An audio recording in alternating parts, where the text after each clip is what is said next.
ゲームの時間だ。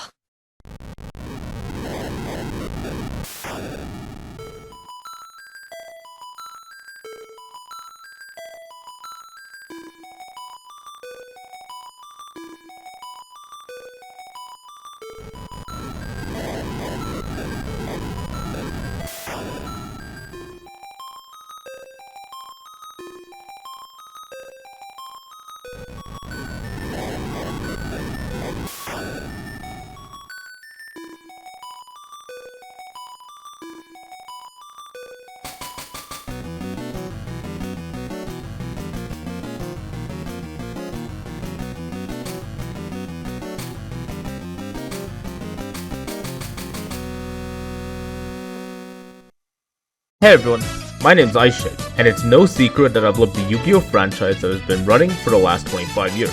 And with Konami finally taking an interest in digital titles again, I decided that I myself wanted to go back to Yu-Gi-Oh's deep 20-year history and go over each game that Konami has released over the years. And this is part of an ongoing series that I've called Road to Master Duel. And today we'll be going over one of the most unique Yu-Gi-Oh games out there, as it's a mix between two different games from the manga, Yu-Gi-Oh! Monster Capsule GB.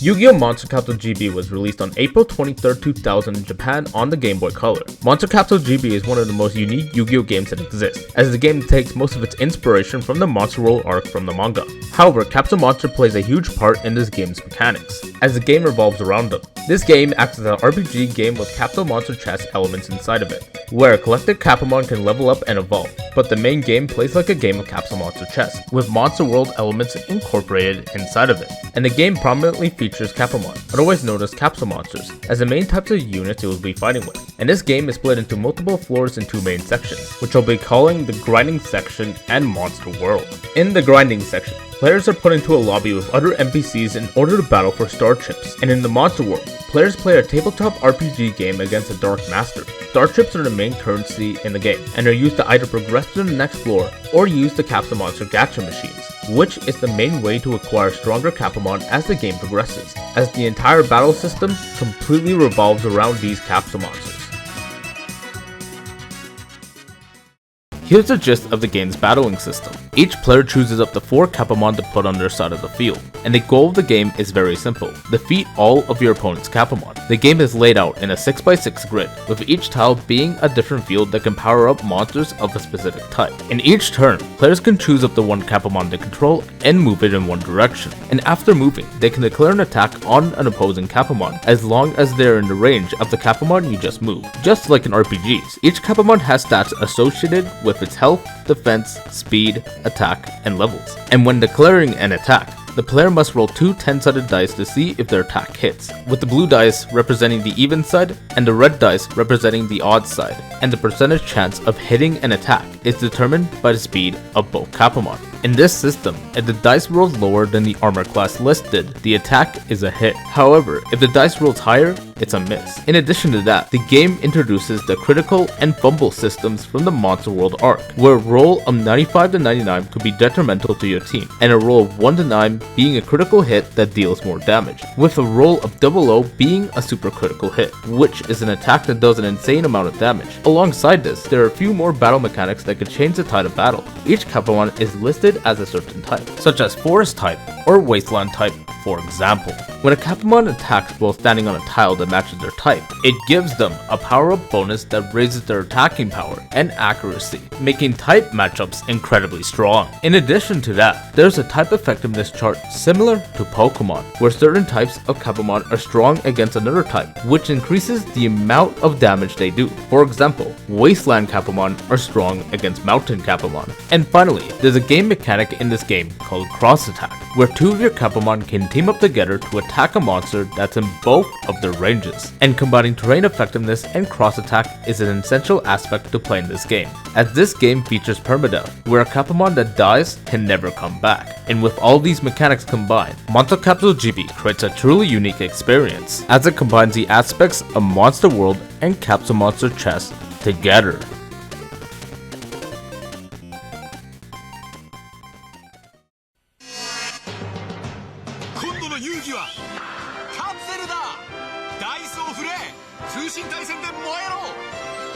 Duel Monster Capsule GB 好評発売中 Konami. The events of Monster Capsule GB begins right after the events of Death Tea from the Yu-Gi-Oh manga, where Kaiba's mind was shattered by Dark Yugi after losing to his Exodia. But a few months later, Kaiba has mysteriously recovered, and he sends Yugi and his friends in fights to the Duel Tower, where the events of the game will take place.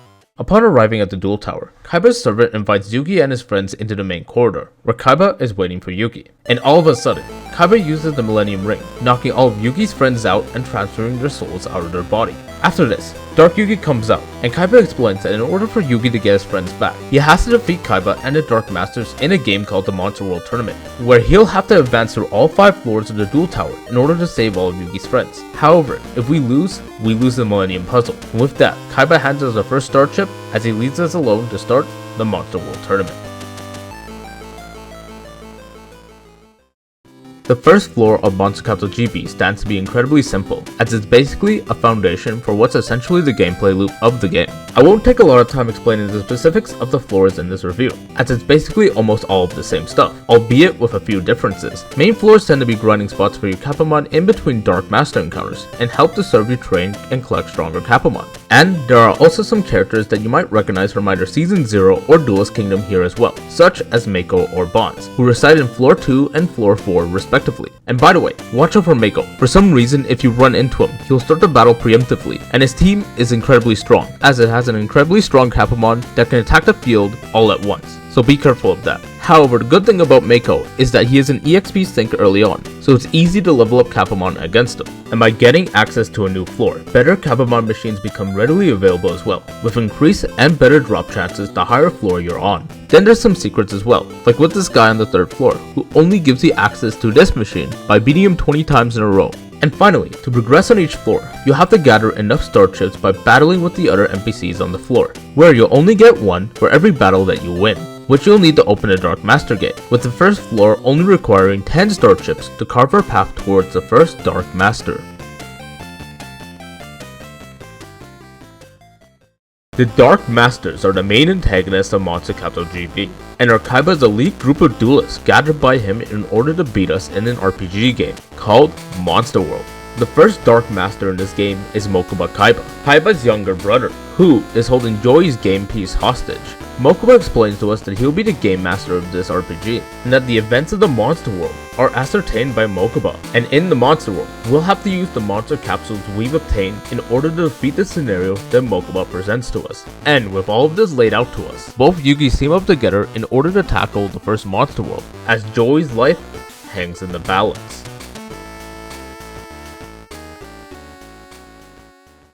Monster World is a full-on RPG questline, where the player must go through an entire story created by the Dark Master, facing whatever challenges that might come their way. Mokuba's questline is all about saving the daughter of a village chieftain who was recently kidnapped. And to do this, we have to travel to a dark cave where she is being held. And to do this, we'll have to go to the Eastern Grasslands, which is filled to the brim with monsters. When entering a new area in this game, the DM gives us an appearance chance rate, which is the frequency of monsters that show up to battle us. In the first area of the game, the chance for a monster to show up is every 10 steps, which has a 30% chance to spawn in a monster, which is determined by the judgment roll in the bottom right of the screen. If a monster successfully spawns in, players are forced to battle the monsters until a side is victorious, and the only reward from these battles is experience. While in the early game, monster spawns are tame, it'll start becoming tedious in the later monster worlds, which I'll go over later. In the monster world, there are always hidden capsules placed in each area that can boost the Capamon stats, and these can range from attack up capsules to evolution capsules.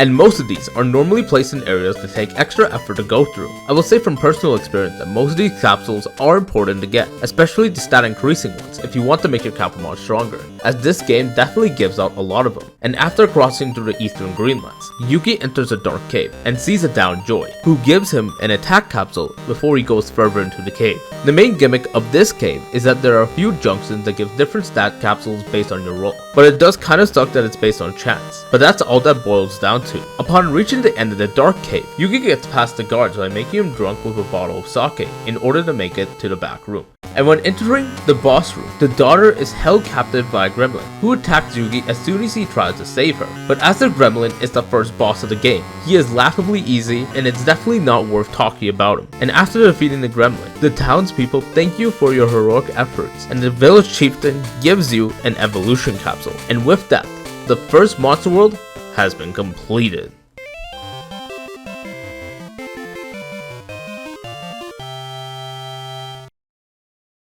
After completing the first monster world, Mokuba storms out of the room and Yugi gains access to the second floor. Additionally, we are given Joy's game piece at level 1. Before we start talking about the next floor's monster world, let's talk about monster capsule grinding and evolution capsules. In this game, when a battle is won, you get experience points as pertaining to the difficulty of the battle. And unlike most RPGs, Monster Capsule GB follows a system where Capamon always level up after 100 experience points. Because of this, the game is designed in such a way that getting XP from weaker Capamon will become way much harder, as they'll be giving less and less experience points the higher level Capamon you have, incentivizing you to progress with the game's story. Which is cool, but the one downside is that since the amount of XP is given based on the highest level Capamon on your team, it makes it impossible to power level your lower level Capamon, as it would give XP in proportion to the highest level Capamon on your team. Because of this, in order to train newly evolved or retained Capamon, players will have to go back to the first floor and train them from scratch until they reach a high enough level to match your current party level, which can take a long time in this game, as a single battle in this game is on average 5 to 15 minutes, as units can only move a single tile in a turn,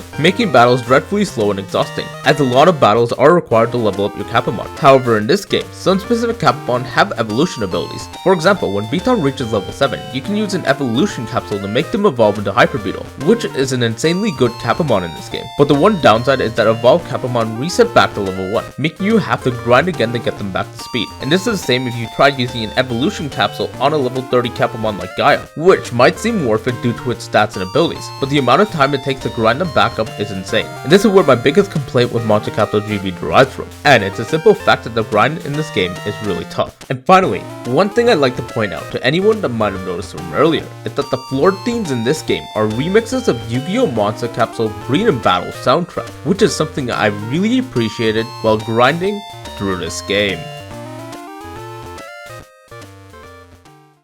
The second Dark Master in the game is Weevil Underwood, who is currently holding Bakura's piece hostage. In order to get him back, we'll have to go through Weevil's monster world again, which I'll dub Revival of the Ancient Mob.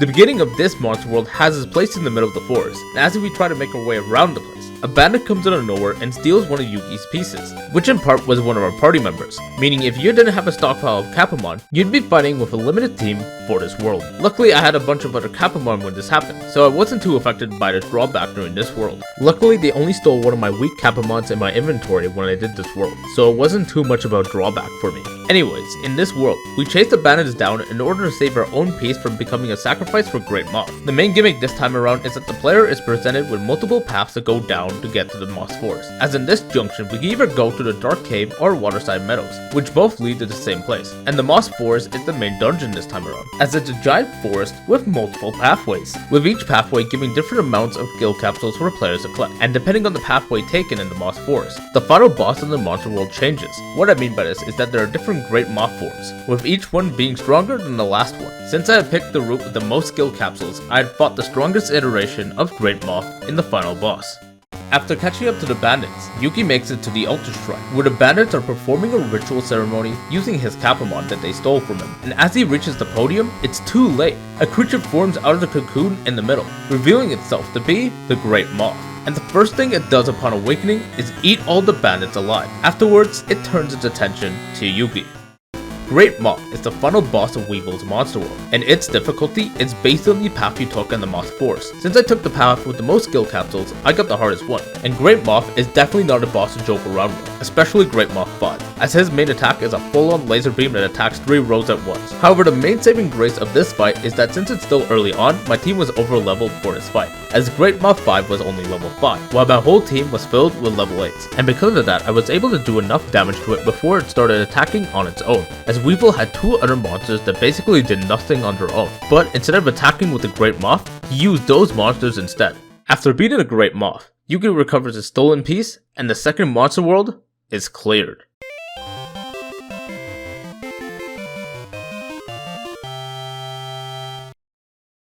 After getting Bakura's capsule from Weevil, floor 3 of the Duel Tower becomes open to us, and the best thing about this floor is the hidden capsule monster machine located on this floor, which to my knowledge is a machine that gives you the best monster capsules before reaching the post game, and also Bonds is here, so that's a nice bonus. A lot of the capsules here are pretty good, and the best ones I got here were 2 copies of Pumpkin the King of Ghosts, and the only reason why I got these was due to their range. Them being able to attack basically 3 tiles ahead of them changed up my entire game plan, as I can now abuse cross attacks like never before, as I was able to start attacking on the very first turn with these monster capsules having crazy ranges. As for unlocking the hidden capsule monster machine, you'd either battle the guy blocking it 20 times in a row, or if you had enough starships like me, you could just enter the Dark Master room and come back, so that definitely wasn't a problem.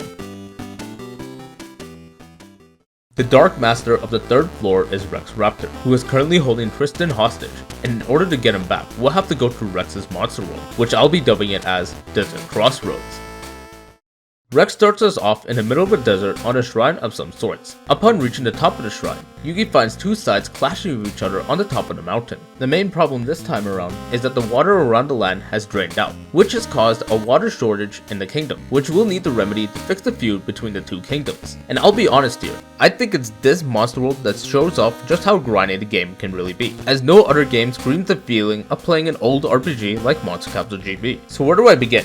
In this world, to fix the drought occurring across the land, we'll have to fix the aqueducts spread across the land. And the biggest thing about this world is that we have to trek through a lot of land, especially between both kingdoms to achieve our goal. Here's the main gist of how things go. First, we go to Eastland, talk to a soldier by the rock, go to Westland, talk to Bomb, go back to Eastland to fetch an ingredient, go back to the Westland and give it to Bomb, walk back and destroy the rock. And that's only the first part of this whole ordeal. Next, we go to the treacherous wasteland of the East Gate, open the gate in the East Gate, and then walk all the way back and make it to Westland. In Westland, we talk to the soldier. We go to Billy in Eastland, realize that he wants to get laid. We go to Westland, talk to Mary, go back to Eastland, pick up Billy, go to Westland, and have this idiot build a bridge for us. After that, we go through another wasteland to reach the second aqueduct, but this time it's the exact same thing but reversed. And after both of these are open, then the gate to the Guardian Temple opens. To be honest, to some of you this might not sound like a lot, but you have to consider that every 8 steps in the wasteland has a percentage chance of starting an unskippable Capamon battle, which in turn takes forever to do. We're back! Appearance Judgment, 40% for every 6 steps. Appearance Judgment, 40% for every 6 steps. Appearance Judgment, 40% for every— No, that was right there. That was right there. I literally have to go there and come back, and that's all it was.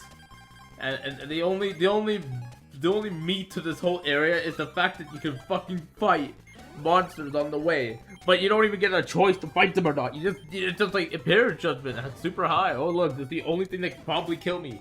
My own hits. My own hits. The only thing that could possibly kill me. Every, what, 6 steps? Hey, you want to fight? Oh no, I'm safe. Good. Hey, you want to fight something? We got a, what, a 20? Get me out of— No! No! Dude, I can't wait for the part of the video we're gonna have to explain this whole fucking, like, floor. It'd be like, oh yeah, if you have to walk through the same area over and over and over again. Don't worry, I'm going to remember. They made you walk through that fucking cavern like 12 times just to get from town to town. I'm not going to forget. I'm not going to forget. That really pissed me off. Stop! Stop! Level 12. Oh, I hate thee. This is the first time I did that. I fucking stepped back for a second. Motherfuckers! I thought I would do it, but I didn't. God damn it. From what I showed here, I'm outright just gonna tell you that the amount of battles you have to do in this one world alone is insane. Since there's so many battles and so much backtracking to do, it's pretty easy to get overwhelmed in this section of the game, as the appearance rates for battles are incredibly high, with some being ridiculous, like the Aqueduct area having a 45% chance to start a battle in every 5 steps. Anyways, what I'm trying to say here is that the Monster World experience has been incredibly exhausting to play through so far, as everything feels like unnecessary padding for what is a simple game about capsule monsters, remember that every battle in this game takes at least a minimum of 4 turns to complete, and having that many battles in the same monotonous fashion gets exhausting after a while. Well, that's just my 2 cents on that. I still think that the atmosphere is nice, but damn does it get rough. And to think that this is only the 3rd Dark Master. After traversing to the wasteland again, we finally reach the main dungeon of this floor, the Guardian Temple.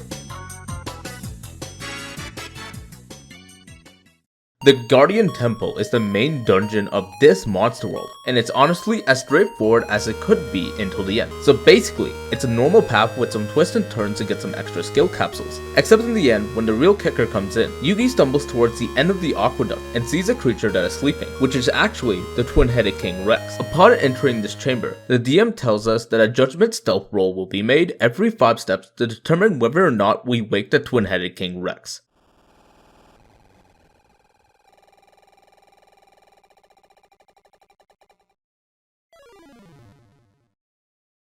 Hey guys, I'm ready to fight Twin Rex.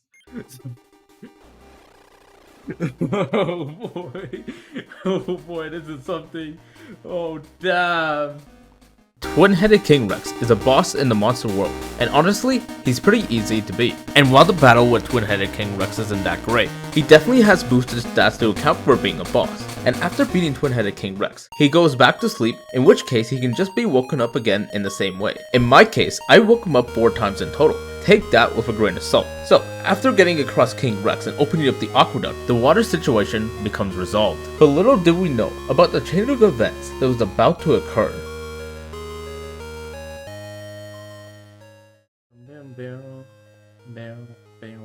Why is there just no like quick exit? Why do we have to walk to the... He's not done with us! He's not done!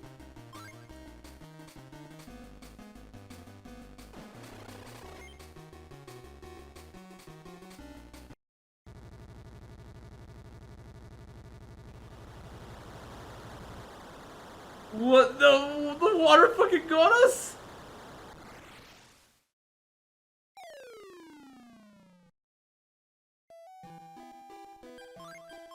Hey, look, we got back. Water's back too. He's not done with us. He's not done with us.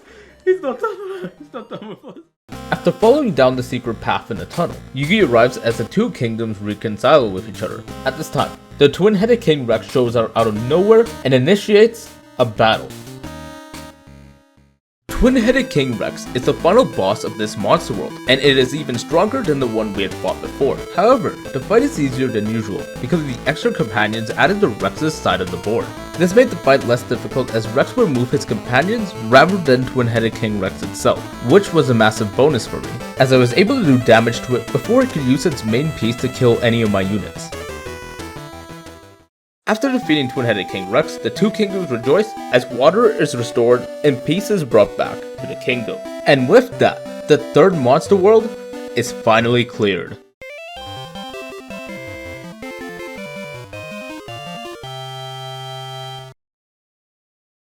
After beating Rex's monster world, we obtain Tristan's piece and move on to the next floor. Upon entering the next floor, the manga exclusive character, Vilotrinquist of the Dead, ambushes us and forces us to battle him. And the interesting thing about this guy is that he's got a blue-eyes white dragon on his team, which is similar to the manga. And I'm quite surprised to see him here in this game, considering that he was only a one-off character in the manga, who got replaced by Ghost Kaiba in the anime. But obviously the game predates that, but still I'm pretty glad to see him again in this game.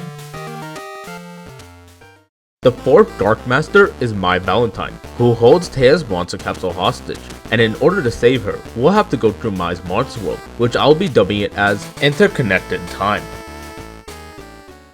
This monster world begins with a cinematic shot of an egg falling down from the top of a mountain. The screen pans out to a rocky mountainous landscape in which this area resounds in. Yugi enters the monster world and tends to a man lying on the ground, who gives Yugi the same egg that we saw a few minutes ago. At this time, Harpy Ladies show up out of nowhere and attack us, and after defeating the Harpy Ladies, the man asks you to take the egg to the rising cliff. The Rising Cliff is the first main area of the monster world, and one big thing you'll notice is the abundance of climbing and movement that takes place during this monster world. However, I would like to say that it's a lot more variable in this monster world, as the monster appearance judgment rate is far more generous in this monster world. Additionally, it feels like valuable progress is gained from fighting monsters in this world, as the XP they give upon defeating them is relatively high. At first, I was scared at how high level the monsters were, but later on I realized that my team and strategy were solid enough to defeat them easily.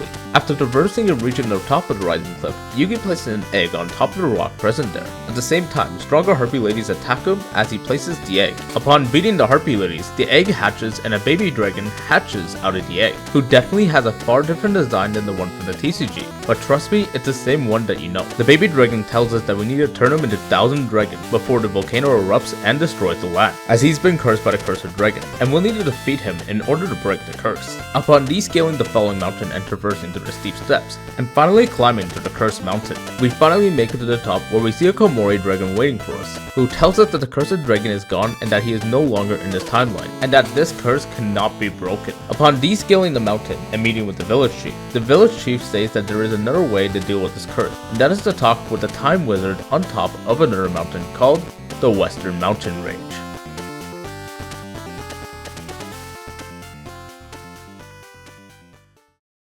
Okay. Something is happening here.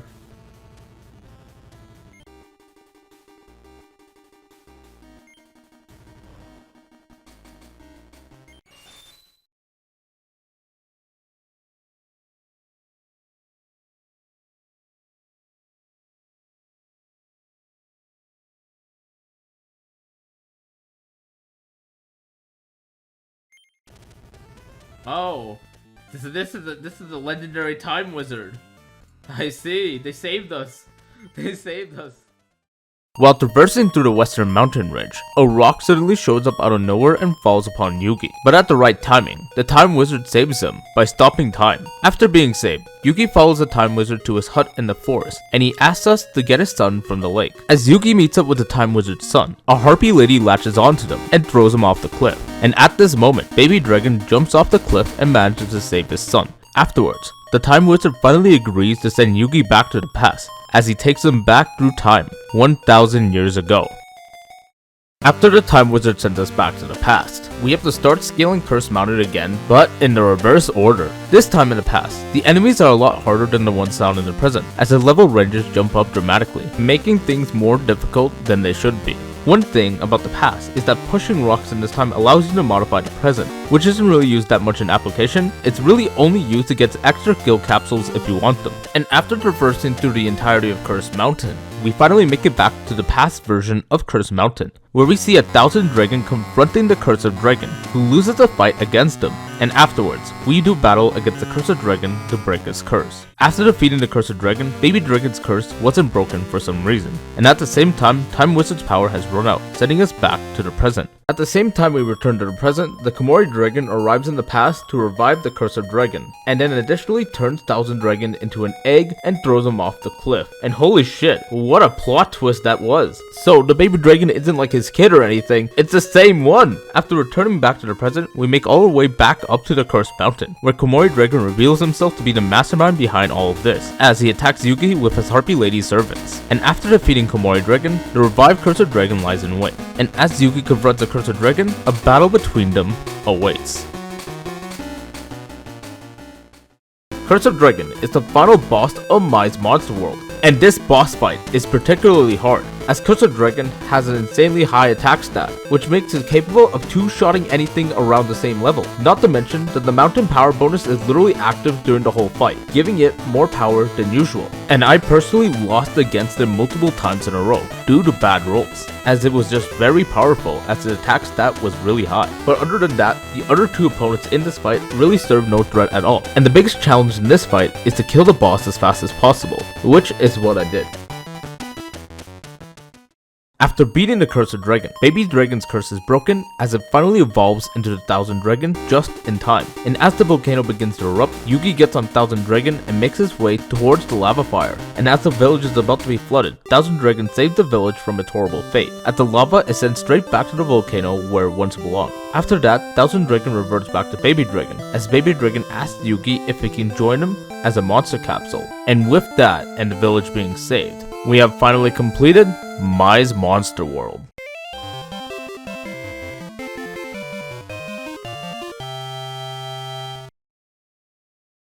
Floor 5 is the 5th and final floor of Monster Capsule GB, and it serves as the last main area the players can travel through. And while there isn't mainly anything that's too important about this floor, the one thing I can say is that the enemy levels jump dramatically on this floor. And honestly, that's pretty fair, as this is the last floor in the game, and it helps with grinding. Before we go in, I wanted to go back to my team, which was basically almost the same as last time, albeit with a few improvements. The first thing I did in this team was replace my Celtic Guardian with a Harpy Lady, and that was because I wanted more ranged units on this team, as I prioritized hitting off cross attacks more than anything else. And the second thing I did was use all my skill capsules on Hyper Beetle. During the game's duration, I believe I have obtained almost every skill capsule that this game had to offer at this point, and I use all of my stat chips at this moment. I will say, however, that going out of my way to get each of these capsules significantly increased the amount of time I took playing this game, as I will have to go out of my way to collect them. But hopefully having a fully buffed up Hyper Beetle will be worth it in the long run. And after getting enough star chips on the 5th floor, we follow through the last hallway and meet the player Killer Panic, who challenges us to a match. But we easily beat him, and after beating Panic and placing all of the star chips in the door, Mokuba confronts us for a rematch, and after beating him, he tells us the truth about Kaiba after we beat him in a battle, as Mokuba explains to us that Kaiba has been acting weird ever since Yugi had mind crushed him in Death Tea, and there might be an ulterior motive behind the scenes. Upon entering the final room, Dark Yugi confronts Kaiba directly before entering the monster world, telling him that something is off, and Kaiba agrees and shows his true self. The screen shakes as the spirit of the Millennium Ring comes out and takes control of Kaiba, which is actually the evil spirit of Yami Bakura, who's been controlling Kaiba this whole time. And alongside this, he's actually kept Kaiba's mind shattered the whole time, as it finds Kaiba to be the perfect host to do its bidding. And with the power of the Millennium Ring, Dark Kaiba brings us to the final monster world, which I'll be calling the Depths of Hell. Kaiba's monster world begins with us standing over a cliff with an ominous look.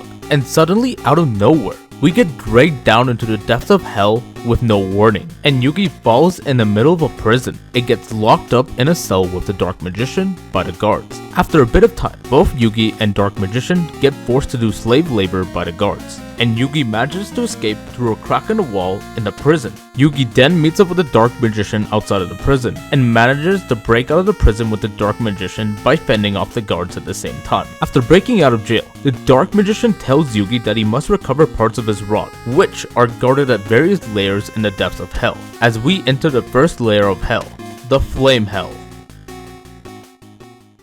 The Depths of Hell has 3 parts to it, and the Flame Hell is only the first part of this whole monster world, as this monster world was designed to be a 3-in-1 sort of deal. The emphasis behind Flame Hell is pretty simple, as it's just climbing a volcano to get to the Lighthouse of Hell. And I wouldn't be lying if I said this wasn't a long path, as you'll have to go through an entire forest, mountain, and dungeon to reach the end of this floor. And there are a few floor bosses, like Guy the Fierce Knight on this floor as well. And even the Lighthouse of Hell has its entire dungeon layout that you have to traverse as well to make it to the top. And upon reaching the top of the Lighthouse of Hell, the Dark Magician shows up to help us convince some guards to let us through. In the next room of this floor, Red Eye's Black Dragon is there, sitting as the final boss of the Flame Hell. And to be honest, he's pretty difficult to deal with, as he has really powerful attacks that can eradicate one of your units instantly. And I had to reset against him a few times just to make sure my units would stay alive for the next sections of this monster world. And upon defeating Red Eye's Black Dragon, he lets us move on to the next layer of hell, the Thunder Hell.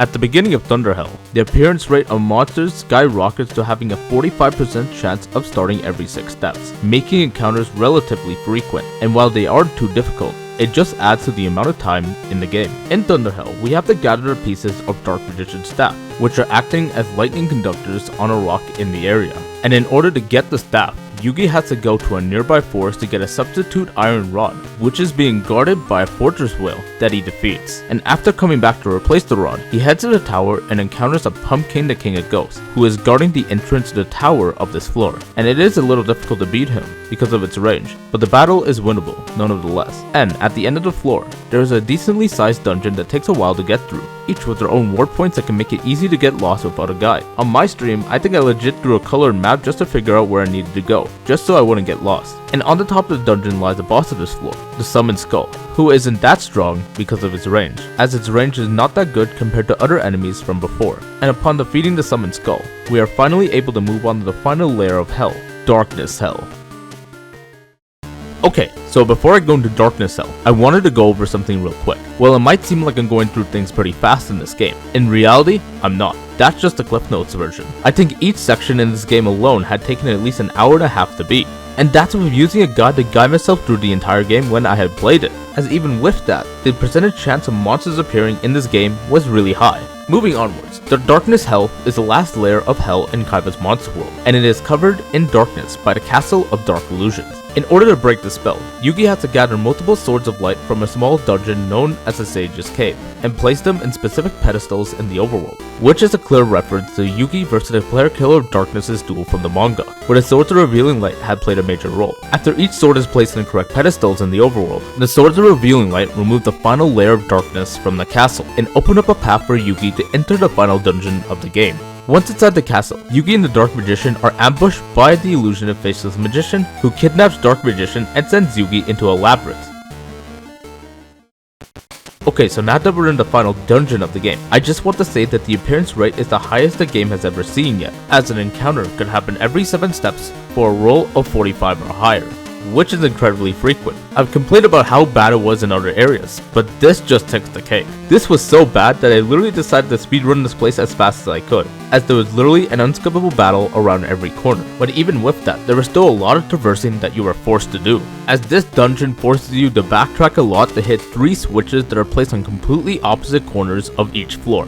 And these switches are important as they open the final floor of the game, which doesn't sound like a lot, but every corridor is designed in such a way to make you walk long distances, which increases the chance of encountering random battles even more. And while doing a lot of battles is good for leveling up your Capamon, I do think that this game did it way too much to a point where it became more tedious than fun. After reaching the highest floor of the castle, we reach a long corridor that is on the very top of the castle, and this corridor is the final portion of the game. Upon entering this floor, the King of Yamanakai greets us and tells us to go on ahead. And upon moving ahead in this corridor, the illusionist Faceless Magician, who approaches us with a brainwashed Dark Magician who attacks us on the spot. This battle is probably one of the easiest battles to date, as the illusionist Faceless Magician is one of those special capsules that have a special move rather than a normal attack, which in this game is really bad because special moves just suck overall. The only ones I remember there being was one where you stopped a single unit from attacking, which was really bad because you could still attack with your other units. And also, the Dark Magician doesn't do much on its own. It might have some damage and some range, but that's about it, probably because he doesn't have a staff yet. After defeating both the Dark Magician and the illusionist Faceless Magician, Yugi rejoins Dark Magician as his brainwashing has been broken, and they move onwards to the next area. At the next crossroads, Yugi meets the next boss of the floor, who is blocking his path, the King of Yamanakai, who also holds the final part of Dark Magician's staff. The King of Yamanakai is the second boss of this corridor, and this battle prominently features 2 Metal Guardians and a King of Yamanakai, and all 3 are heavily serious opponents, as the Metal Guardians have a relatively good range and do a decent amount of damage. Not to mention that the King of Yamanakai itself has 300 health, and has a main attack that can basically kill units that are positioned away from it, and this battle had definitely given me a lot of trouble, as during my first attempt I had actually lost one of my main attacker units during this battle, which would give me a lot of trouble during the next encounter of this game. Upon defeating the King of Yamanakai, the Dark Magician has finally reassembled his staff and can set out for what he needed to do. Upon reaching the end of the corridor, the Dark Magician raises his staff to summon the one thing that can get Yugi out of the depths of hell, and in the distance, a dragon flies as thunder shocks are heard in the distance as it pans around the background of the screen until you can see it come closer and closer as it approaches Yugi with its grace. And the monster reveals itself to be the Blue Eyes White Dragon. And it's not just one of them, there are 3 of them. And it tells Yugi that he'll only bring him back to the human world if he can beat all 3 Blue Eyes White Dragons in a fight. And with that, the final boss of the game begins. The 3 Blue Eyes White Dragons are the final bosses of the game, and unlike anything that this game has shown before, this boss is incredibly strong, way stronger than any other enemy shown in this game so far, as Kaiba has 3 Blue Eyes White Dragons in this fight, and each one all has stats that reflect a final boss level threat. Even just a single one has the ability to sweep out your entire team, and I'm not joking, they all have a cross-map attack that will attack every unit in a straight line, and these attacks do a lot of damage, and I mean it, a lot of damage. In most cases, 2 successful attacks from these things can kill any one of my units, which is how I lost the fight in my first time, as my team did not have the sustainability to survive against these things for more than 5 turns, as my team was severely weakened from the last fight. After I loaded an old save and salvaged the previous fight with the King of Yamanakai, I was able to barely beat these things, and that was with me losing a single unit. The only strategy that I could think of about this fight is that the best way to do this is to get the Blue Eyes White Dragons to group together, as it is possible to attack them all at once using a unit with a really good range. Earlier, I've talked about one of my aces and how I've juiced this thing up to fight against anything, and that unit was the Capsule Monsters exclusive unit Hyper Beetle, and my Hyper Beetle was able to fulfill this role excellently, allowing me to decimate all 3 Blue Eyes White Dragons while only losing a single unit from that fight. And even with all of that, let me tell you something, we aren't done yet.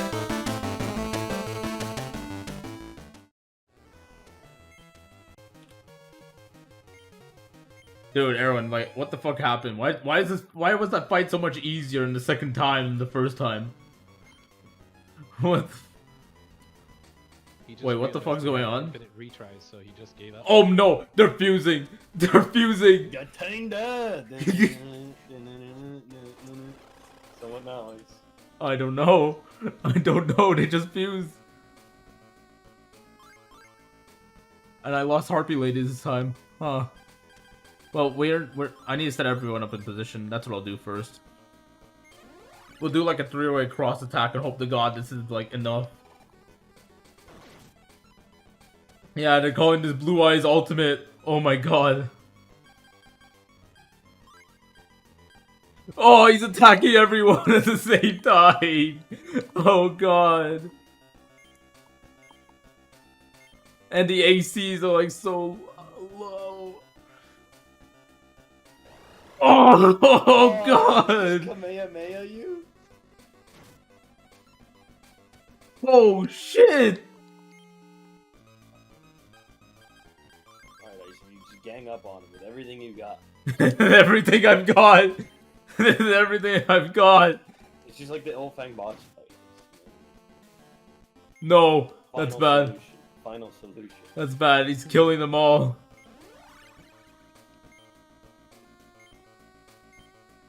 $90, $89, $81. No!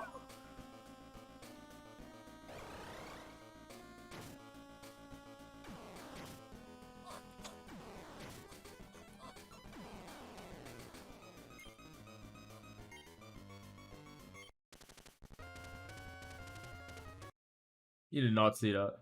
You did not see that. Never mind. I have to like spread them out. There's no way they'll all survive that fight, Josh. What are you talking about, Ice? There's no way. Imagine this. How could this fight possibly get any worse, you may ask? Well, it's simple. You add a second phase to this fight. And that's right. If you manage to defeat all 3 of the Blue Eyes White Dragons, the game's not over. The game will pull a Deus Ex Machina right under your feet, and it fuses all 3 Blue Eyes White Dragons into the game's true final boss, the Blue Eyes Ultimate Dragon. And I was lying if I said the last boss was unfair, because the reason why it was unfair in the first place is because it immediately forces you to fight this right after. Since this game has permadeath, if you lose units during the Blue Eyes White Dragon fight, you'll have to fight this thing with a crippled team, which is what happened in my case. This unit is actually so unfair to fight against. It's actually crazy to think that this is actually what they decided to put as the final boss. In my first battle against the Ultimate Dragon, I was actually so screwed against it. It was actually hilarious to see how easy it was for it to defeat me. In my first round, I placed all of my units right in front of it. And here, take a look at this thing's range of attack. Just like the Blue Eyes White Dragon, it attacks in a straight line, but instead of attacking in a single column, it attacks 3 full columns of units for its attack. And with a board this small, that's actually insane to think about. Like, holy shit, all this thing needs is 2 to 3 turns, and that would be enough to wipe out a full team. And in my battle, because of my poor placement, the fight ended in 2 turns, as I was able to wipe out my whole team before I could do enough damage to it. And that's what this fight boils down to, a damage rush. Except this time, the Blue Eyes Ultimate Dragon has a lot of health, so it can take at least multiple attacks before going down. And it would take me multiple tries myself before I would devise a desperate strategy to take it down.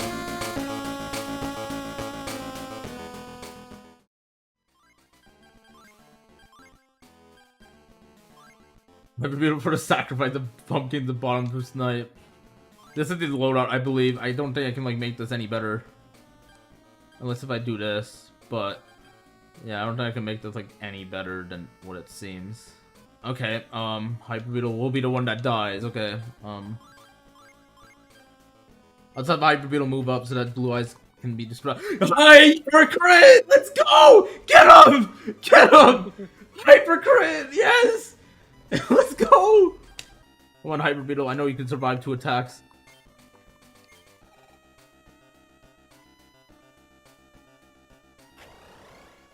Come on, Hyper Beetle. This is your last attack.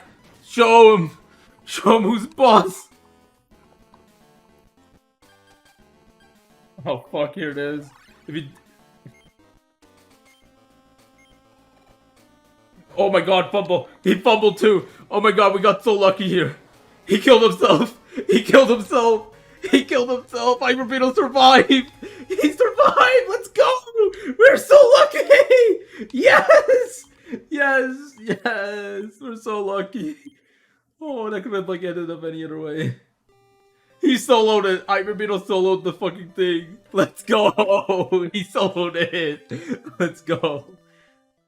Oh my god, I can't believe I got away with that. Months later while I'm writing the script, I still realized just how insane it was. All it did was make a desperate strategies where one of my units would act as bait to limit the attacking scopes of the Blue Eyes Ultimate. But never did I realize that I got the best luck I could have ever had for this final boss, as I got a super critical for my first attack roll, which was huge, as I had managed to take out half of its health with only 1 attack, which is a miracle to begin with. And just when I thought Hyper Beetle was going to die, Blue Eyes Ultimate Dragon had fumbled its last roll. And from that fumble, Blue Eyes did enough damage to kill itself, saving my Hyper Beetle in the process. And you know what? That's a perfect ending. I'll take it. For the amount of shit this game has put me through, I can finally say from that battle, I've caught a lucky break with those clutch rolls, and I definitely deserved it. Oh right, where was I? After finally defeating the Blue Eyes White Dragons, Yugi gets on the back of the Blue Eyes White Dragon and finally flies back to the overworld. And with that, Kaiba's monster world has been cleared.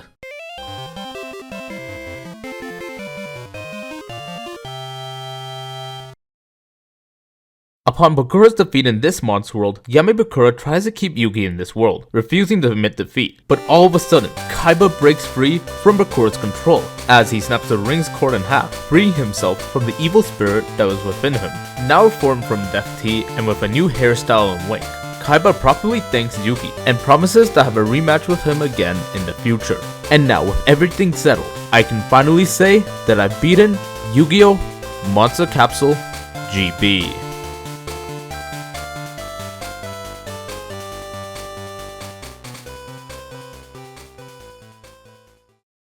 So, it's been about 17 months since my last video, and about a year since I last played this game. And honestly, I don't really know what to say, as this past year has just been a roller coaster of emotions for me. Back when I started the series in the summer of 2021, I thought I'd be uploading these on a more frequent basis, at least bi-monthly, but now that just hasn't been the case. Normally in this section, I would talk about the post-game, as a secret card shop opens in the basement, and all of Yugi's friends are fightable in the tower now, and even characters like Bakura, Pegasus, and Shoddy become available to fight as well, which is actually cool to think about. As for my closing notes for this game, I just wanted to talk about how much I love this game. The idea of a Monster World inspired Yu-Gi-Oh game was so cool to me that I actually adored it, and while it wasn't perfect, it definitely was an awesome game. And the twist of making Capsule Monster chess the main element of the game really made things more cool for me, as it allowed us to experience it for another time. For the last game themed on Season 0, I just wanted to say how grateful I was for playing a game like this, as it sheds a possible limelight on how Kazuki Takahashi's original Yu-Gi-Oh could have gone,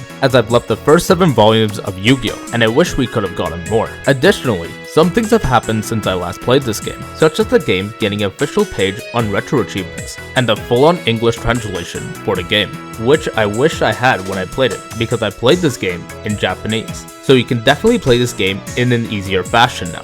This past year has made me realize many things as a person, and honestly, I don't know how to explain how I'm feeling right now, as I definitely feel a lot of regret for not being as active as I should have been for my channel, as I feel I should have done more than I should have. And so, I've decided that for anyone watching this right now, and as a favor to a friend I lost this year, 10 minutes from now, Road to Master Duel 6 will be premiering as we speak, at 11 PM EST, and this will be my gift from me to all of you, as I will do whatever it takes to make things right.